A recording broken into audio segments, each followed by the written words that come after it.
Hola, ¿qué tal? Soy el alumno Brian Aaron Caicedo de la carrera de Ingeniería Mecánica y en este video voy a explicar sobre la representación gráfica de curvas características de transistores y el análisis de circuitos transistorizados con CD. Representación gráfica de curvas características de transistores.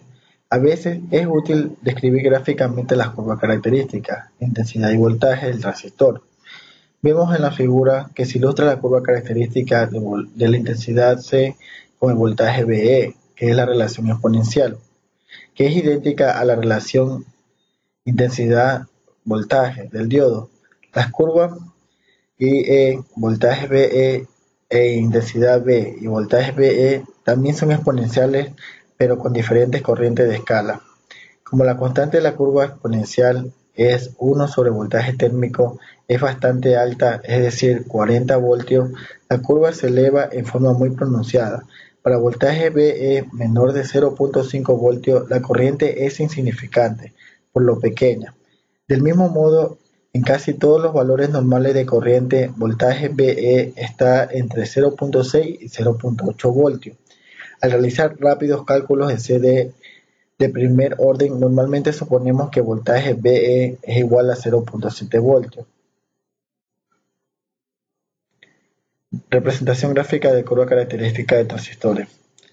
Al igual en diodos de silicio, el voltaje en los terminales de la unión entre emisor y base decrece en un 2 milivoltios por cada grado centígrado de calentamiento, siempre que la unión opere a corriente constante. En la figura se ilustra la dependencia de la temperatura de escribir la curva de la intensidad C con el voltaje VE a tres temperaturas diferentes para un transistor NPN.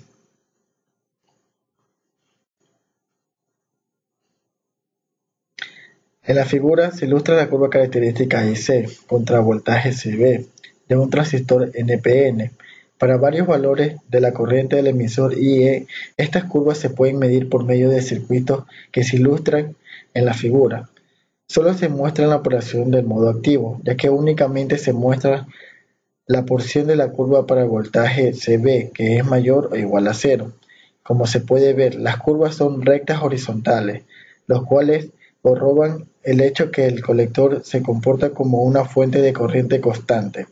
En este caso, el valor de la corriente del colector está controlada por la corriente del emisor, y el transistor puede ser considerado como una fuente de corriente controlada por corriente. Ahora vamos a hablar sobre lo que es el efecto Earle, nombrado así en honor a su descubrimiento por James M. Earle. Es la variación en el grosor de la capa de agotamiento base colector en un transistor de unión bipolar, debido a la variación de voltaje de base a colector. Mientras exista una mayor polarización inversa a través de unión colector-base, la capa de agotamiento incrementa de tamaño, disminuyendo la cantidad de los portadores de carga en la base. En la figura 1, en la zona P, la base es de color verde y su capa de agotamiento es la parte verde claro rayada, mientras que en la zona N del emisor y colector son azules y sus respectivas capas de agotamiento son azules con raya. Una vez incrementando la polarización inversa entre colector y base, la parte de abajo en la figura 1 muestra cómo las capas de agotamiento de la base se expanden, así como la capa N del colector. Aquí podemos observar el voltaje L, se lo representa con la letra V, su índice A, como se mostraría en una gráfica característica de un transistor de unión bipolar. Las líneas tangentes a la de la corriente de base a voltaje alto se extrapolan o se alargan hacia atrás hasta tocar el eje X o de voltaje. Esta intersección de voltaje de L normalmente se escribe con un símbolo que ya lo dijimos, que es B sub A. Modelo a gran señal. Vemos aquí dos fórmulas, las cuales significa el voltaje CE es el voltaje colector emisor, voltaje T es el voltaje térmico, voltaje A es el voltaje de L, típicamente de 15 voltios a 150 voltios, menor para equipos más pequeños, y beta, subíndice F0 es la ganancia de corriente de polarización en cero. Algunos modelos corrigen el factor de corriente de colector a base el voltaje colector base del voltaje CB, en un lugar de usar el voltaje colector emisor versus voltaje CE. Análisis de circuitos transitorizados con CD. Ya estamos listos ahora para el análisis de algunos circuitos transitorizados, sencillos, a los que solo se aplica voltaje de CD. En los siguientes ejemplos utilizaremos el modelo sencillo de voltaje VE, constante, que es semejante para el diodo de unión. Específicamente supondremos que el voltaje VE es igual a 0.7 voltios, cualquiera que sea el valor exacto de corriente. Si se desea esta aproximación, tenemos que utilizar técnica empleada en el caso de diodo. La existencia aquí, sin embargo, es sobre la esencia del análisis de circuitos transitorizados.